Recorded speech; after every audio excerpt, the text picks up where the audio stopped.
दोस्तों आज हम सब लॉकडाउन के अंदर अपने घरों में बंद हैं। क्वारंटाइन हम हो रहे हैं। क्वारंटाइन शब्द हमने पहली बार सुना है, अंग्रेजी का शब्द है दोस्तों क्वारंटाइन। हमारे पूर्वज जो इतने अच्छे वैज्ञानिक थे, इतनी अच्छी रिसर्च हमारे लिए करके गए थे, उन सबको मैं आज नई पीढ़ी को दोबारा से याद दिलाना चाहता हूं इस वीडियो के माध्यम से। वीडियो को लास्ट तक देखिए कि हमारे पूर्वज इस आज जो बीमारी आई हुई है, जिसके लिए इतना शोर शराबा हो रहा है, पूरा विश्व लॉकडाउन में है, तो हमारे पूर्वज तो ऐसी बीमारियों के लिए पहले से ही रिसर्च करके चले गए। वो क्वारंटाइन शब्द का मतलब समझते थे। कैसे समझते थे, चलो आपको भी एक नए संदर्भ में आज मैं समझाता हूं। दोस्तों बच्चे के जन्म से लेकर जब किसी भी घर में कोई नया बच्चा जन्म लेता था तो 1 महीने के लिए उस जच्चा बच्चा को घर के अंदर ही क्वारंटाइन करते थे, एक अलग कमरे में रखते थे। और बाहर से आने जाने वाला, उसके मायके से भी कोई व्यक्ति आता था तो उसको भी 5 से 7 घंटे अलग बिठाकर फिर उसके साथ मिलने देते थे। ऐसी हमारी समृद्ध परंपरा थी। और दोस्तों दूसरी बात, जिस घर में बच्चे ने जन्म लिया है उस घर के आस पड़ोस के लोग जब तक उनके घर में हवन यज्ञ होकर शुद्धिकरण नहीं हो जाता था तब तक उनके घर से किसी भी चीज का लेन देन नहीं करते थे। उसको हरियाणवी भाषा में बोलूं तो कहते थे कि स्यावड़ लगी हुई है। जब उनके घर से वो निकल जाती थी तो उसके बाद लेना देना शुरू करते थे। दोस्तों उसके बाद बताता हूं कि हमारे यहाँ तीज त्योहार मनाकर साल में 2 बार कम से कम पूरे घर की चूने से पुताई करते थे, यानी घर को सैनिटाइज करते थे। इतनी अच्छी हमारी परंपरा थी। तीसरी और बात बताता हूं कि किसी भी अजनबी से जब हम मिलते थे तो हाथ नहीं मिलाते थे हम अंग्रेज की तरह, जो हम आजकल हमारे पूर्वज टोकते भी थे लेकिन हम सुनते कहां थे।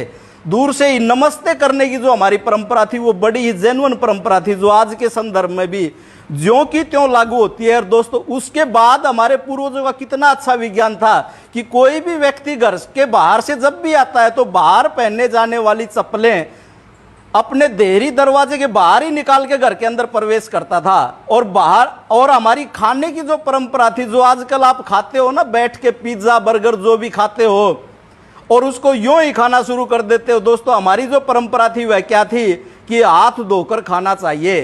हाथ धोकर हम खाते थे। दोस्तों उसके बाद जो आज के संदर्भ में सबसे बड़ी खोज हमारे पूर्वज करके जा चुके थे कि मृत व्यक्ति के साथ उसके अंतिम संस्कार में जितने भी लोग शामिल होते थे वहां से तुरंत आने के बाद नहाते थे और उन कपड़ों को धोते थे और उसके बाद ही घर में एंट्री करते थे। और घर में पहुंचने से पहले ही, मुझे भी पता है और आप सबको भी पता होगा कि जहां भी हमारा अंतिम संस्कार करने की जो गांव से बाहर जगह होती है उसके पास कहीं ना कहीं पानी की व्यवस्था जरूर होती, वहीं से हाथ धोकर आते थे सभी लोग।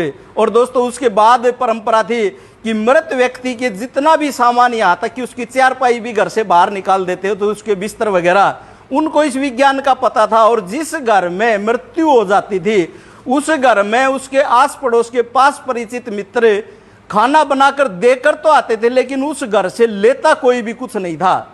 तो दोस्तों इतनी समृद्ध हमारी परंपरा थी। दोस्तों हमारी खास समृद्ध परंपरा, आप किसी भी गांव के चारों तरफ कोनों पर नजर दौड़ाकर देखिए, जो लोग मांस मछली खाते थे, मीट इत्यादि खाते थे, उनको गांव से बाहर बसाया जाता था। आज भी आप नजर दौड़ा लें, हो सकता है कुछ संदर्भ बदल गया हो, लेकिन उनको इतना अच्छा विज्ञान का पता था, ऐसा वो लोग करते थे। तो दोस्तों हमारे पूर्वजों ने ध्वनि विज्ञान का उन्होंने खोज की थी, जो शंख की ध्वनि बजाते हैं सुबह के समय, शाम के समय जो मंदिरों में ध्वनि बजाई जाती है, और मंदिर की जो घंटियां हैं वो भी एक वायरस को खत्म करने का काम करती है। दोस्तों हमारे घरों में देसी गाय के घी का दीपक जलाया जाता था। बड़ा ही खास विज्ञान था, बड़ा ही खास चीज थी जो वायरस को, जीवाणु को खत्म करने का काम करती थी। दोस्तों कोई भी, किसी भी घर में कोई भी अनिष्ट होने के बाद उस घर के शुद्धिकरण के लिए उसमें हवन यज्ञ अवश्य ही करवाया जाता था। यह भी हमारे पूर्वजों की खोज थी।